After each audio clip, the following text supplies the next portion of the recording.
अस्सलाम वालेकुम रहमतुल्लाह।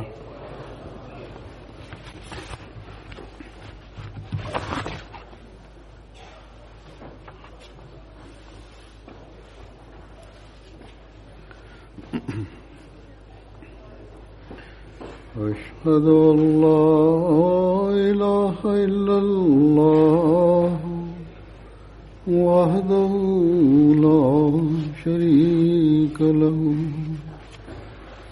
وأشهد أن محمدا عبده ورسوله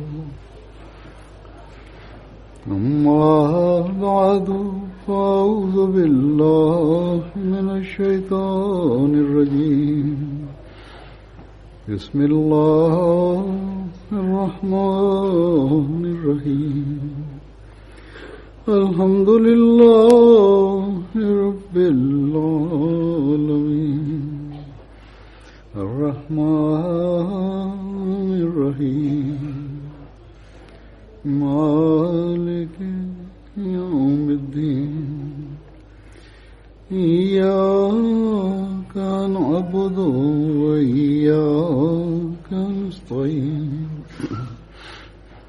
اهدنا الصراط المستقيم صراط الذين أنعمت عليهم غير المغضوب عليهم ولا الضالين.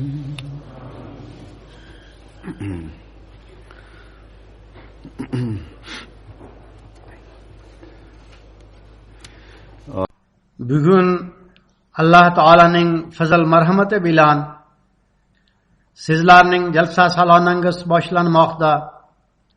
Hazrat Masih Maud alayhissalatu vassalam jalsani xolis diniy yig'ilish deb nomlaganlar.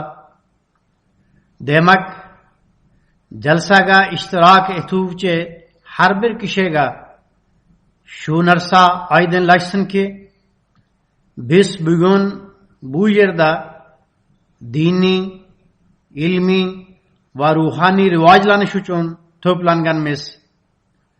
Biz o'zimizning diniy, ilmiy hamda ruhoniy holatimizni qanday qilib yaxshilashtiramiz degan o'y fikr bilan 3 kunni bu yerda o'tkazamiz. Agar ushbu o'y fikr bo'lmasa, bu yerga kelish befoydadir.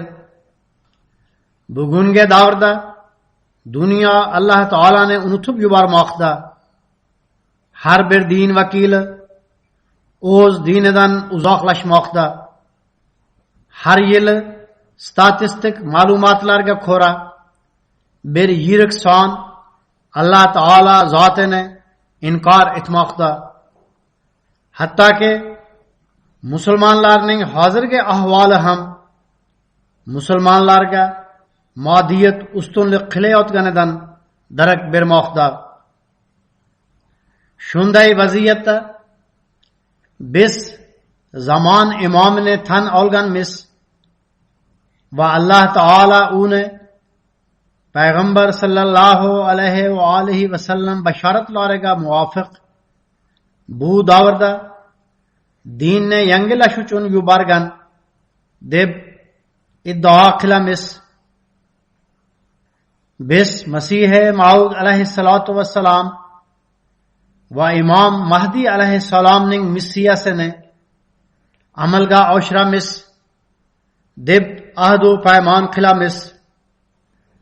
Agarda biz ham o'z ahvollarimizni yaxshilashga e'tibor qaratmasak, unda Masih Maud alayhissalatu vassalamga bayt qilish e'lonimiz ruhdan xoli quruq e'lon bo'ladi.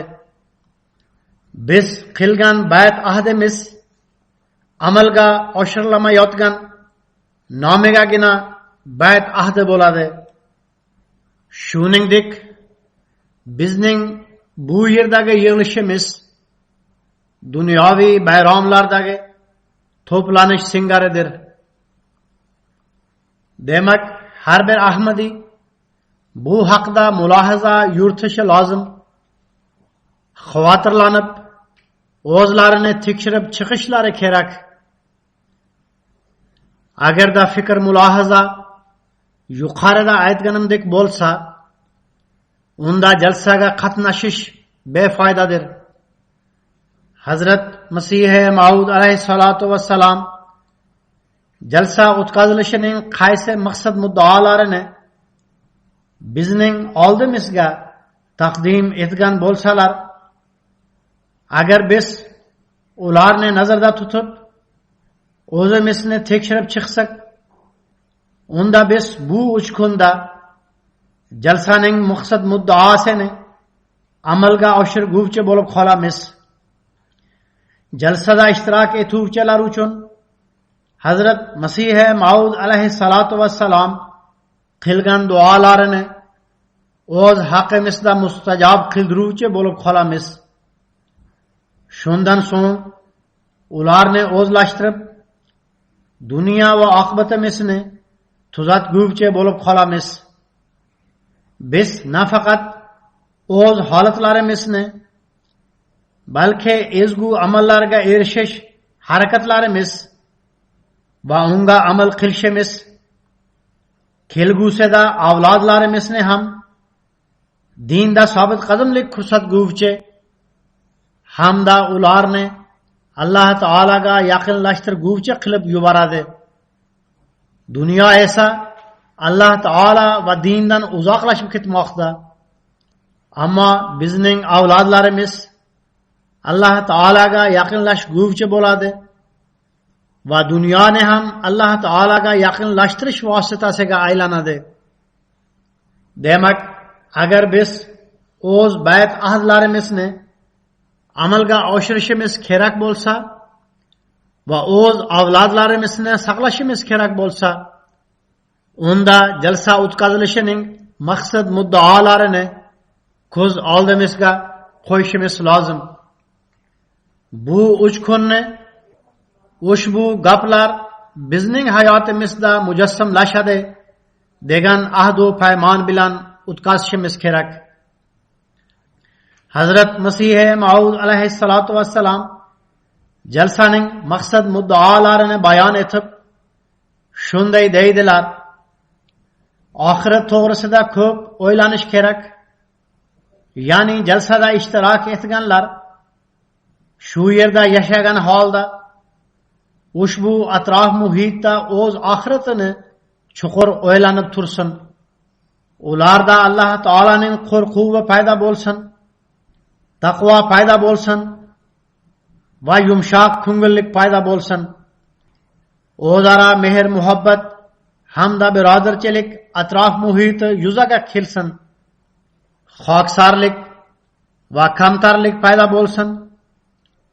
Rostgo'ylikda barqaror bo'lsinlar va dinga xizmat qilish uchun shay bo'lib tursinlar. Qisqasi, bugun bizning bu yerda yig'ilishimiz maqsadi ana shunday. U zot alayhissalatu vassalamga iymon keltirgan har bir kishi, erkagu ayol, keksayu yosh, u zot alayhissalatu vassalamning farmonlariga muvofiq oxirat to'g'risida shu qadar o'ylanishi kerakki, uning muqobilasida dunyodagi narsalar hech bir ahamiyatga ega bo'lmasin. Bu moddiy dunyoda yashagan holda bu o'ta katta vazifa hamda chaqiriqdir. Uni amalga oshirish uchun katta jihodga ehtiyoj bor. Oxirat to'g'risida mulohaza yuritish Alloh taolo zotiga komil ishonch bo'lgandagina yuz beradi. Bundan tashqari shu narsaga ham ishonish kerakki, bu hayot sanoqli yillardan iborat. Agar birov ko'proq umr ko'rsa ham 80 ya 90 yoshga kira oladi. Eng ko'pi 100 ga kirishi mumkin. Biroq buncha muddat har bir kishiga ham nasib qilavermaydi. Ko'pchiligi bundan oldinroq bu dunyodan o'tib ketishadi. Undan so'ng oxirat hayoti boshlanadi. u esa doimiydir. O'tkinchi narsani doimiy narsaga qurbon qiladigan kishigina aqlli insondir. Ammo ahvol buning aksidir. Biz bu o'tkinchi hayotga doimiy hayotni qurbon qilib yuboramiz. Shunda dunyodor kishi o'zini o'ta aqlli deb tushunadi. Mo'min kishi esa buning aksini ko'rsatadi. U buning aksini ko'rsatishi ham kerak. Zero shundagina u mo'min deb atala oladi. Uning qalbida Alloh taolaning qo'rquvi bo'ladi. Alloh taolaning taqvosi uning qalbida mujassim bo'ladi. Alloh taolaning muhabbati barcha dunyoviy muhabbatlardan g'olib chiqadi. U men o'limdan keyin jazolanaman deb Alloh taoladan qo'rqmaydi. Balki u Alloh taolaning norozi bo'lishidan qo'rqadi. Agar insonning muhabbat his tuyg'ulari shunday bo'lsa, unda inson Alloh taolaning buyruqlariga amal qilishga ham harakat qiladi. Bunday insonning har bir amali oxiratni nazarda tutgan holda bo'ladi. Inson menga boqish sharoitlarini yaratadigan zot hamda o'z ne'matlarini ato etadigan zot faqat Alloh taolaginadir deb ishonadi. Bu ne'matlarga dunyoviy ham, ruhoniy ham har qanday turdagi ne'matlar kiradi. U agar men uning ibodat haqqini ado etayotib Alloh taolani barcha kuchlar egasi deb tushunib uning huzurida egilib tursam, uning ne'matlaridan ulush olib turaman deya ishonadi. Bundan tashqari men u aytib bergan nahiy munkarga ko'ra hayot kechirsam, uning fazl marhamatlariga voris bo'lib turaman. Alloh taolaga mukammal itoat etib, taqvoda qoyim bo'lib, uning bandalari haq huquqlarini ado etib tursam, u mendan rozi bo'ladi deb ishonadi. Demak, agar o'y fikr shunday bo'lsa va unga muvofiq amal ham bo'lsa, unda albatta Alloh taolaning va'dasiga ko'ra uning mukofotlari hamda fazl marhamatlariga erishiladi. Mana shu kishilar taqvo yo'llaridan yuruvchi deb ataladi. Ya'ni ular Alloh taolaning barcha ahkomlariga amal qilguvchi bo'ladilar. Ularning qalblari yumshoq bo'ladi. Zero ularning qalbida har bir lahza Alloh taola bo'lib turadi. Ana shu kishilarda bir-biri uchun Alloh taolani deb muhabbat his tuyg'ulari paydo bo'ladi. Ya'ni ularning muhabbati hamda birodarchiligi shaxsiy manfaatlar uchun bo'lmay, faqat Alloh taolo uchun bo'ladi. Shuningdek, taqvo yo'llaridan yuruvchi kishilarda xoksarlik, kamtarlik paydo bo'ladi. Ular o'z xoksarligi hamda kamtarligini katta mansab hamda boylikka ega kishilarga izhor etmaydilar. Balki kambag'allar hamda bechoralar oldida ham kamtarlik hamda xoksarlikni ko'rsatishadi. Ana shu kishilargina rostgo'ylikka qoyim bo'lgan kishilardir. Ular rost gapirish Alloh taolaga yetkazadi, yolg'on esa shirk tomon olib boradi deb bilishadi. Oxirat to'g'risida fikr mulohaza yuritadigan kishi Alloh taolaning qo'rquvi hamda taqvosining haqiqatini biladigan kishi mo'min deb atalgan holda qanday yolg'on gapira oladi? Bu narsani bilgan kishilar hamda ezguliklarning mohiyatini tushunadigan kishilar din xizmatiga ham bel bog'lagan bo'ladilar. Aks holda ular qilayotgan xizmat ham qandaydir manfaatga erishish uchun bo'ladi. Biz kuzatamizki, musulmonlarning yuzlab ulamolari tashqi ko'rinishdan din nomi bilan qattiq harakat qilayotgan bo'ladilar. Ammo ular din nomidan zulm qilayotgan bo'ladilar. Ularda taqvo yetishmaydi. ularda Alloh taolaning qo'rquv va nazarga tashlanmaydi. Ularga oxirat va Alloh taolaga qaraganda dunyo manfaatlari azizroqdir. Qisqasi, Hazrat Masih Maud alayhissalatu vassalam bizda mujassamlashtirishni xohlaydigan narsalar mohiyatini tushunish kerak. Ya'ni faqat quruq po'choq bo'lmay, mag'iz bo'lsin. Bu narsalarni ko'z oldimizga qo'yib, o'zimizni tekshirib chiqishimiz kerak. Nima? Biz shu niyat bilan jalsaga ishtirok etyapmizmi? Bizda bu maqsad muddaolarga erishish uchun talpinish bormi? Agar insoniy kamchiliklar bois o'tmishda bu narsalarga erishishda bizdan qandaydir kamchilik, nuqsonlar yuz bergan bo'lsa, kelgusida biz bir yangi shijoat bilan bu ezguliklarni amalga oshirish va ularni barqaror tutishga imkoni boricha harakat qilish uchun tayyormizmi?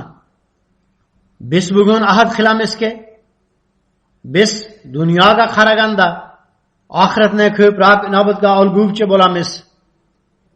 Biz Alloh taolaning qo'rquvini, uning muhabbatini, uning taqvosini har bir narsadan ustun tutguvchi bo'lamiz.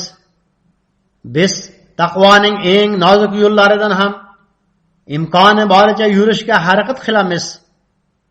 Biz o'z qalblarimizda boshqalar uchun yumshoqlik paydo qilamiz. Biz o'zaro mehr muhabbat hamda birodarchilikni shu qadar oshiramizki, bu mehr muhabbat hamda birodarchilik bir misolga aylanadi. Xoksarlik hamda kamtarlikda olg'a qadam tashlaguvchi bo'lamiz. Rostgo'ylik va to'ppa to'g'ri gapirish bizning o'zgacha xususiyatimizga aylanadi. Boshqa kishilar ham Ahmadiy doimo rost gapiradi. Rostgo'ylik uchun katta zararga ham bardosh qila oladi deb aytishadi. Din ishlarida namuna bo'la oladigan jo'shqinlikni ko'rsatguvchi bo'lamiz. Oldingiga qaraganda Alloh taolo dini payg'amini o'z jamiyatidagi har bir kishiga yetkazishga harakat qilguvchi bo'lamiz. Ularga haqiqiy islom to'g'risida xabar beramiz. Agar biz bu ahdimizni amalga oshirguvchi bo'lib qolsak, hayotimiz bunga muvofiq kechirila boshlansa, unda biz albatta bayt ahdini amalga oshirdik. Demak, kelinglar, bugun biz bu gaplarga ega bo'lish uchun reja tuzaylik. Oxirat to'g'risida o'y fikr yuritadigan kishi va Alloh taoladan qo'rqadigan kishi eng birinchi o'z ibodatini muhofaza qilishga e'tiborini qaratadi. U Alloh taolo o'z hayotida qanaqa maqsad muddaoni belgilaganligiga e'tibor qaratadi. Alloh taolo shunday deydi: "Va ma xalaqtul jinna val insa illa liya'budun." Hazrat Masih Maud alayhissalatu vassalam bu oyatni quyidagicha tarjima qilganlar: Men jin va insonlarni shuning uchun yaratganmanki, ular meni tanib olsinlar va menga ibodat qilsinlar. Hazrat Masih Maud alayhissalatu vassalam deydilar: Demak, bu oyatga ko'ra inson hayotining haqiqiy maqsad muddaosi Alloh taolaga sig'inish, Alloh taolani tanib olish va Alloh taolaniki bo'lib qolishdir. Bu narsa ayonki, inson o'z hayotining maqsad muddaosini belgilash ixtiyoriga ega emas. Inson bu maqom martabaga ega emas. Zero inson na o'z xohishi bilan bu dunyoga keladi, na o'z xohishi bilan bu dunyodan o'tadi. Balki u xilqatdir. Uni yaratgan zot unga barcha hayvonotga nisbatan yaxshiroq hamda a'lo kuch-quvvatlarni ato etgan. U zot uning hayotining inson uni tushunsa tushunmasa bir maqsadini belgilab qo'ygan. U zot alayhissalatu vassalam deydilar: inson yaratilishining haqiqiy maqsadi shubhasiz Alloh taolaga sig'inish, uni tanib olish va Alloh taolo zotida fano bo'lishdir. Ushbu maqsadni amalga oshirish uchun Alloh taolo bizga o'rgatgan ibodat yo'li namozdir. U deydi: inna salata kanat alal mu'minina kitaban mawquta. Ya'ni shubhasiz namoz mo'minlarga vaqtga rioya qilgan holda farz qilingan. Hazrat Masih Maud alayhissalatu vassalam deydilar: men belgilangan vaqtdagi masalani yoqtiraman. Ya'ni bu masala menga aziz hamda sevimlidir. Belgilangan vaqtdagi namoz o'qilishi zarurdir. Ammo bu davrda biz kuzatamizki, kishilar arzimagan ishlar bois namozni vaqtida o'qishda beparvolik qilishadi. Belgilangan vaqt bir yoqda tursin-u, ba'zilar namoz o'qimay ham qo'yishadi. 5 mahal o'rniga 3-4 namozni o'qib olishadi. Holbuki Alloh taolo namozlarni muhofaza qilishni mo'minlarga buyurgan. Alloh taolo marhamat qilib shunday deydi: hafizu alas salavati va salatil wusta. Ya'ni namozlarni muhofaza qilinglar. Ayniqsa o'rta namozga ko'proq e'tibor qaratinglar. Ammo tijorat ishlari, idora muassasalarda ishlash tufayli bizdan ba'zilar peshin va asr namozlarini zoya qilib qo'yishadi. Ba'zida televizor dasturlari bois yoki o'zlarining shaxsiy ishlari bois shom va xufton namozlari zoya bo'lib qoladi. Uyquni bahona qilib bomdod namozini zoya qilib qo'yishadi. Demak, bizdan har birimiz biz Alloh taolaning buyruqlariga amal qilyapmizmi, yo'qmi deb tekshirib chiqishimiz kerak. Jamoat tadbirlarida va Ramazon oyida jamoat bilan namoz o'qib, biz Alloh taolaning buyruqlariga amal qildik deya tushunib olishadi. Qolgan butun yil mobaynida bunga amal qilsak yoki qilmasak hech farqi yo'q. Ammo quloq solinglar va bu narsaga e'tibor qaratinglarki, Alloh taolo namozning ahamiyatini bayon etib shunday deydi: innama ya'muru masajidallohi man amana billahi val yawmil oxir. Ya'ni Alloh taolo masjidlarini faqat Alloh taolaga iymon keltirgan va oxirat kuniga iymon keltirgan kishigina obod qiladi. Nabiy sallallohu alayhi va alihi va sallam deydilar: sizlar biror kishini masjidga ibodat uchun borib kelib turganini ko'rsangiz, uning mo'min ekanligiga guvohlik beringlar. Shuning uchun Alloh taolo deydi: Alloh taolo masjidlarini Alloh taolo va oxirat kuniga iymon keltirgan kishilargina obod qilishadi. Og'izdan biz barchamiz o'zimizni iymon keltirguvchi deb aytamiz. Ammo Alloh taolo hamda uning payg'ambari nazdida Alloh taolo uyini obod qilguvchi kishilargina mo'mindirlar. Zero ular Alloh taolo va oxirat kuniga iymon keltirishadi. Shu yerda bu narsa ham izohlandiki, faqat masjidga borib kelish yetarli bo'lmay, oxirat kuniga hamda Alloh taolaga iymon keltirib borish shartdir. Kimda bu o'y fikr mavjud bo'lsa, u Alloh taoladan qo'rqadi ham, u masjidlarga kelib fitnachilik qilmaydi. U namozlari halokat sababchisi bo'lgan namozxonlar safiga qo'shilmaydi. Shunday namozxonlar Alloh taolaning roziligiga erishish o'rniga Alloh taolaning noroziligiga duch kelishadi. Haqiqiy taqvoni o'zlashtirib olgan kishilar oxirat kunini inobatga olgan kishilardir. Hamda Alloh taolaning qo'rquvi qalblarida bor kishilarning qalblari yumshoq bo'ladi. Ularda mehr muhabbat va birodarchilik yuqori bo'ladi. Ularda xoksarlik va kamtarlik bo'ladi. Ular rostgo'ylikka qoyim bo'lishadi.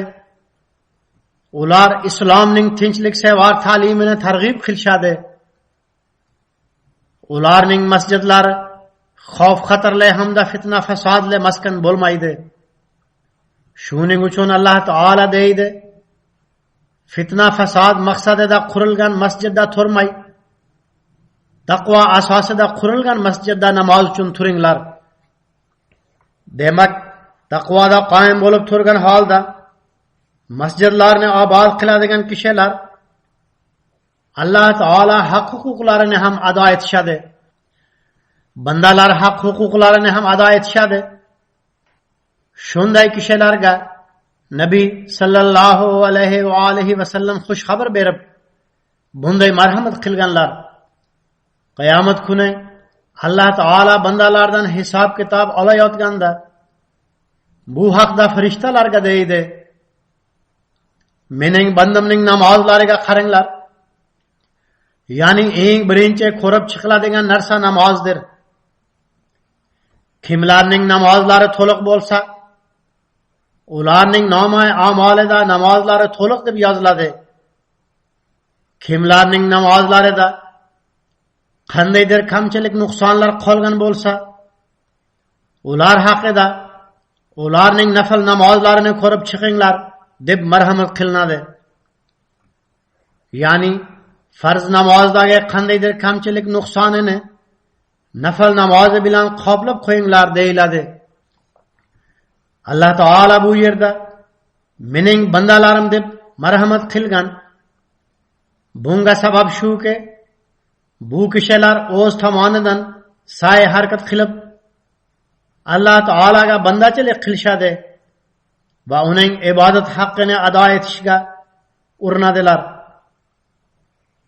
Ammo bundan qat'iy nazar insoniy zaiflik bois qandaydir kamchilik nuqson yuz bergan bo'lsa, Alloh taolo uni kechirish uchun hamda uning ezguliklari pallasini bosish uchun o'z rahmati va mag'firati muomalasini qilib, uning nafl namozlaridan farz namozlariga qo'shib namozlarni to'liqlab qo'yadi. Endi shu yerda qaranglar, xolis Alloh taoladan qo'rqadigan kishilargina nafl namoz o'quvchi bo'ladilar. Nafl namoz oshkora o'qilmaydi, balki yashiringan holda yolg'izlikda o'qiladi. Bu ezgu amalni Alloh taoladan qo'rqadigan kishigina ado etadi. Ana shu kishilarni Alloh taolo mening bandalarim deb atagan. Bu bandalardan ham xatoliklar sodir bo'ladi. Ammo bu xatoliklar muntazam davom etib turmaydi. Ular bu xatoliklarni tuzatishga harakat qiladilar. Demak, Alloh taolaning marhamat muomalasi ana shunday. Birinchidan, bizga namozning arzimagan narsa emasligi haqida aytib o'tdi. Uning hisob kitobi eng birinchi bo'lishini xabar qildi. Shuning uchun buni ado etishga ko'proq e'tibor qaratinglar. Ikkinchidan shuni ham aytib qo'ydiki, agar sizlar taqvo yo'lidan yurib, mening bandachiligim va ibodatim haqqini ado etishga harakat qilayotgan bo'lsangiz, unda sizlar o'qiyotgan nafl namozlarning ajr mukofoti farz namoziga teng bo'lib qoladi va men sizlarni mag'firat ridosiga o'rab olaman. Qisqasi, bir tomondan shu yerda mag'firat xush xabari berilgan, ikkinchidan Alloh taolaning fazl marhamatlarini tortish uchun nafl namoz o'qishga ham e'tibor qaratilgan. Demak, Alloh taoladan qo'rqgan holda uning fazl marhamatlarini tortish uchun farz namozlariga ham e'tibor beradigan, kamchilik nuqsonlar qoplanib tursin deb nafl namozlariga ham e'tibor qaratadigan kishigina mo'mindir. Qisqasi, ana shu kishilar chindan ham Alloh taoladan qo'rqishadi va taqvo yo'llaridan yurishadi. Ana shu taqvo bois qolgan ezgu amallarni ham bajarishga e'tibor qaratishadi. Ularning qalblari bir-biri uchun yumshoq bo'ladi. Ular bir-biridan o'ch olish o'rniga bir-birini kechirishga e'tibor qaratishadi. Alloh taolaning sevgisiga erishish uchun o'zaro mehr muhabbat munosabatida bo'lishadi. Qalblarida kamtarlik paydo bo'ladi. Bir-biri uchun qurbonlik berish ruhi paydo bo'ladi. Demak, shu jihatdan har bir kishi bizda bu narsalar bormi yo'qmi deb o'zini tekshirib chiqishi lozim. Zero haqiqiy ibodat qilguvchi har qanday ezguliklarni bajarishga harakat qiladi. Agar birovda o'z birodari uchun muhabbat his tuyg'ulari bo'lmasa, demak unda haqiqiy taqvo yo'q. Kimda yumshoq ko'ngillik bo'lmasa, u ham xavotirlansin. Kimning oilasida uning zavjasi va farzandlari u sabab qiynoqqa tushgan bo'lsalar, u kishi taqvodan xolidir. Qaysi ayollar o'z erlari hamda farzandlarining haq-huquqlarini ado etmay nojo'ya talablar qo'ysalar, ularning ahvoli ham taqvodan xolidir. O'z aloqa munosabatlarida Alloh taolo uchun mehr muhabbat hamda yumshoq munosabatda bo'lguvchilar haqiqiy taqvoda qoyimdirlar. Rasululloh sallallohu alayhi va alihi va sallam shunday deb marhamat qilganlar: Alloh taolo qiyomat kuni mening jalolim hamda buyukligim uchun bir-biri bilan mehr muhabbatda bo'lguvchilar qayerdadir? Bugun mening soyamdan bo'lak soya yo'q. Men ularga o'z rahmatim soyasidan joy ajrataman deydi. Demak, qaysi kishilar Alloh taolaning ahkomlariga u uchun amal qilib, bir-biri uchun muhabbat his tuyg'ularini izhor etsalar, ana o'sha kishilar Alloh taolaning sevgisini tortguvchi kishilardir. Boshqacha aytganda, bunday qilmaydigan kishilar Alloh taolaning noroziligiga duch kelishi mumkin. Demak, bu ruhni bizdan har birimiz o'zida paydo qilishiga ehtiyoj bor. Biz muhabbat barchaga, nafrat hech kimga deya nara tortamiz. Eng birinchi bu nara oilalarda va jamiyatda aks etishi kerak.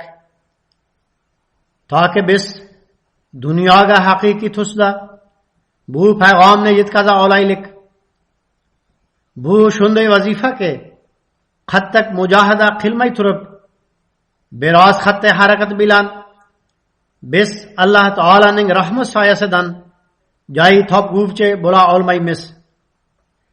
Payg'ambar sallallohu alayhi va alihi va sallam turli davralarda jamiyat tinchligini saqlash va mehr oqibat hamda birodarchilikni orttirish uchun nasihat qilganlar. U zot sallallohu alayhi va sallam bir o'rinda shunday deb marhamat qilganlar: Musulmon musulmonning birodaridir. Unga zulm ham qilmaydi, uni tashlab ham qo'ymaydi. kim birodarining hojatini ravo qilsa, Alloh taolo uning hojatini ravo qiladi.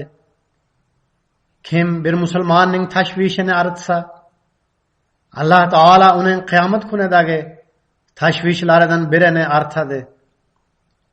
Kim bir musulmonning aybini berkitsa, Alloh taolo qiyomat kunida uning aybini berkitadi. Demak, Alloh taolo turli yo'llar bilan o'z marhamati hamda shafqatini ko'rsatib, bizni kechirish sharoitlarini yaratadi. Faqat insonning o'zining kamchiliklari, manmanligi hamda qaysirligi bois Alloh taoloni norozi qilib turadi. Qisqasi, bu o'ta xavfsirash maqomidir. Chuqur o'ylanishga to'g'ri keladi. Shu kunlarda bizning his tuyg'ularimiz ezguliklar tomon yon bosgan. Biz jalsada ishtirok etamiz, u yerda yaxshi gaplarni eshitamiz degan o'y fikr bilan bu yerga kelganmiz. Biz o'zimizni tekshirib chiqib, ibodatlarimiz bilan birgalikda bandalar haq-huquqlarini ham ado etishga e'tibor qaratishimiz kerak. Yumshoq ko'ngillilik, o'zaro mehr-muhabbat va kamtarlikning mohiyatiga tushunib yetishimiz kerak. Bu narsa shu jihatdan ham biz uchun zarurdirki, biz Hazrat Masih Maud alayhissalomga qilgan bayt ahdimizda shirkdan saqlanish, namozlarni, farz namozlarni ham, nafl namozlarni ham ado etish sharti mavjud. Biz umumiy ravishda Alloh taolo maxluqiga, ayniqsa musulmonlarga o'z nafsoniy his tuyg'ularimiz orqali aslo aziyat yetkazmaymiz deya ahd ham qilganmiz. Bu munosabat faqat o'zaro musulmonlar uchun emas, jamoat a'zolariga xos emas. Mayli o'z oila a'zolaringizdan boshlashingiz mumkin. O'zaro ham shunday munosabatda bo'lib turish kerak. Undan so'ng har bir musulmon uchun hamda barcha insonlar uchun qalblarimizda mehr-muhabbat his tuyg'ulari bo'lishi kerak. Nafsoniy his tuyg'ulardan xoli bo'lishimiz kerak.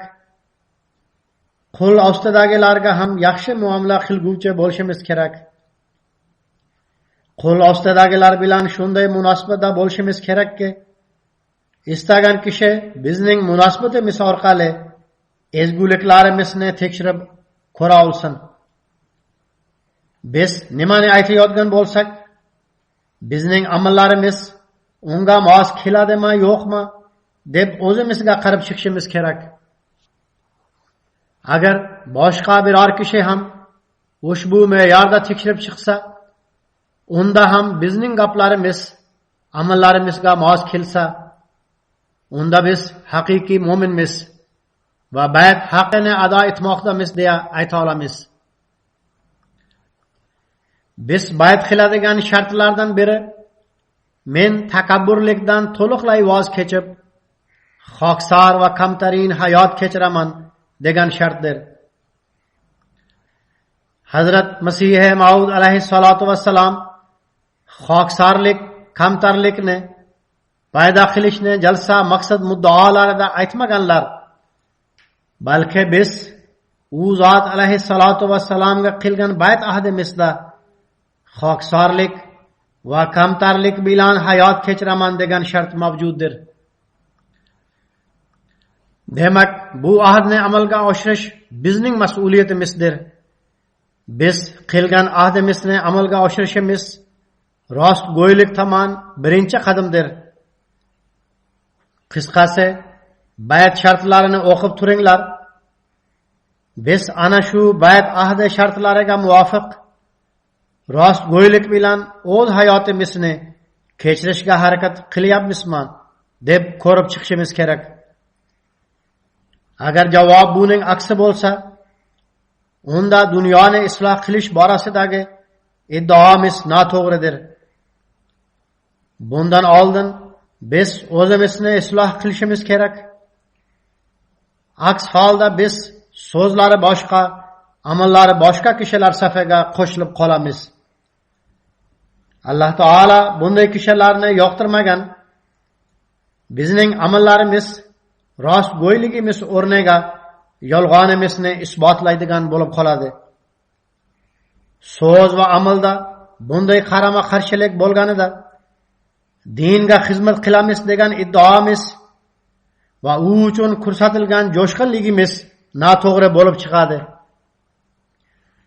Shubhasiz Hazrat Masih Maud alayhissalom rostgo'ydirlar. U zotning da'volari haqqonidir.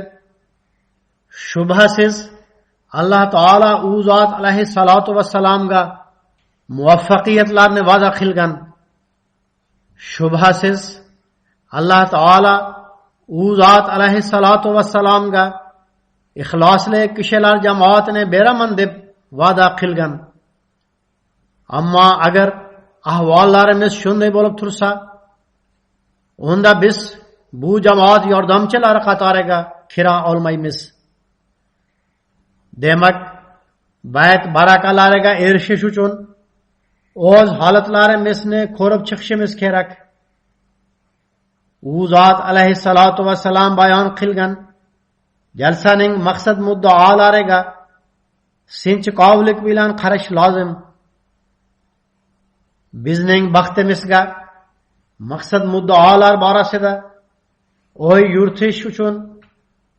yuritish uchun jalsaning 3 kuni bizga nasib etgan. Jalsaning bu kunlarida har bir kishi o'zini tekshirib chiqsin. Bu yoqdagi gaplar bilan vaqt o'tkazish o'rniga duo va istig'for qilish hamda salovat aytishga e'tibor qaratishimiz kerak. Shundagina biz jalsadan foyda ko'ra olamiz.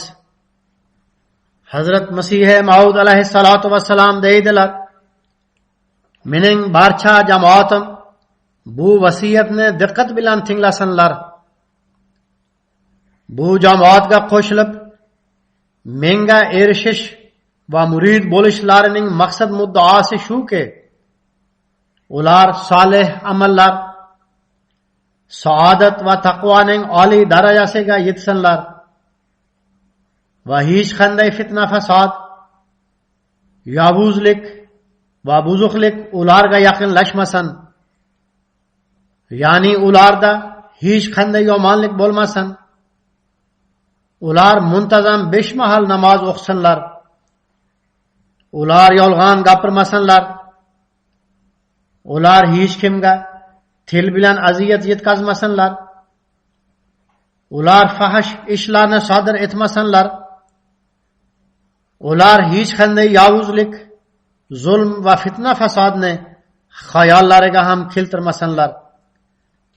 Al-qissa har qanday gunohlar, jinoyatlar, behuda ishlar, nojo'ya gaplar va barcha nafsoniy his-tuyg'ular hamda nojo'ya xatti harakatlardan saqlanib tursinlar. Har qanday gunohlardan o'zlarini saqlab tursinlar va Alloh taolaning qalbi pok, zarar yetkazmaydigan va xokisor bandasi bo'lsinlar va hech qanday zaharning asorati ularda bo'lmasin. Barcha insonlarga hamdardlik qilish ularning usuli bo'lsin. Ular Alloh taoladan qo'rqsinlar.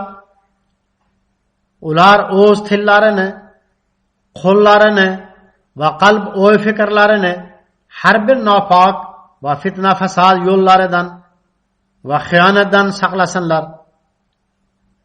Ular 5 mahal namozni muntazam o'qib tursinlar. Ular zulm, jabr, xiyonat, poraxo'rlik, huquqlarni toptash va noto'g'ri yon bosishdan saqlansinlar. Va ular hech qanday yomon davrada o'tirmasinlar. Yoshlarimiz yomon ulfatdan ehtiyot bo'lishlari kerak. Ota-onalar ham bunga ko'p e'tibor qaratishlari kerak. Bizning farzandlarimiz jamiyatdagi yomon davralarda o'tirmasinlar. Aks holda farzandlarimiz ham ularga o'xshab ketishadi. Agarda keyinchalik ular bilan borda keldesa bor kishining Alloh taolaning ahkomlariga rioya qilmasligi yo bandalarning haq-huquqlarini inobatga olmasligi, zolim, yovuzlik va buzuqlik qilguvchi kishi ekanligi isbotlansa, unda shunday yomonlikni o'z oralaringizdan uzoqlashtirib qo'yish sizlarga shartidir. Va shunday xatarli kishidan ehtiyot bo'linglar. Biron bir din, qavm yoki guruhga taalluqli kishiga ziyon yetkazishga iroda qilmanglar. Va har bir kishi uchun samimiy maslahatchi bo'linglar. Sizlar aytgan so'zingiz va qilgan amalingiz bir-biriga mos bo'lishi kerak. Undagina nasihat ta'sir etadi. Fitnachi, najoya xatti harakatli, fasodchi va buzuq kishilar sizlarning davralaringizda hech o'tirmasliklari va uylaringizda turmasliklari lozim. Ular qachondir sizlarning qoqlishingizga sababchi bo'lib qolishadi. Mening jamoatimdagi har bir kishi bu vasiyatlarga bo'ysunishi shart. Sizlarning davralaringizda nopoklik, masxara va o'yin kulgi holatlari bo'lmasligi lozim. Solih qalb, pokiza xatti harakat va pok o'y fikr bilan yerda yuringlar. Hech kimga noo'rin hujum qilmanglar va o'z hissiyotlaringizni bosib turinglar. Agar qandaydir bahs, munozara yoki diniy suhbat bo'lsa, yumshoq so'zlar va madaniyatli uslubda gapiringlar. Agar biron bir kishi johilona muomala qilsa, unda salom aytib, darhol shunday davradan turib ketinglar. Alloh taolo sizlarni butun dunyo uchun yaxshilik va rostgo'ylik namunasi bo'ladigan jamoat qilishni istaydi. Demak, sizlar ogoh bo'linglar. Sizlar haqiqatan yumshoq ko'ngilli, miskin tabiatli va rostgo'y bo'linglar. Sizlar 5 mahal namoz va axloqiy holatdan tanilasizlar. Kimda yomonlik urug'i bo'lsa, u kishi bu nasihatga amal qila olmaydi. Alloh taolo biz barchamizga kuch-quvvat bersinki, biz Hazrat Masih Maud alayhissalatu vassalamga qilgan bayt haqqini ado etguvchi va u alayhissalatu vassalam qilgan nasihatlariga amal qilguvchi bo'laylik. Jalsadan ko'proq foyda ko'rib, o'zimizning diniy, ruhoniy va ilmiy holatimizni tuzatguvchi bo'laylik.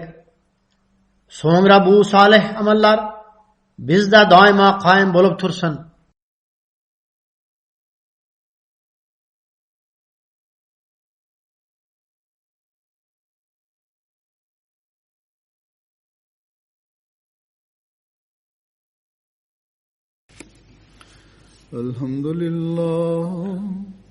الحمد لله نحمده ونستعينه ونستغفره ونؤمن به ونتوكل عليه ونعوذ بالله من شرور أنفسنا ومن سيئات أعمالنا من يهده الله فلا مضل له ومن يضلل فلا هادي له ونشهد أن لا إله إلا الله ونشهد أن محمدا عبده ورسوله عباد الله رحمكم الله إن الله يأمر بالعدل والإحسان وإيتاء ذي القربى وينهى عن الفحشاء والمنكر والبغي يعظكم لعلكم تذكرون اذكروا الله يذكركم وادعوه يستجب لكم ولذكر الله أكبر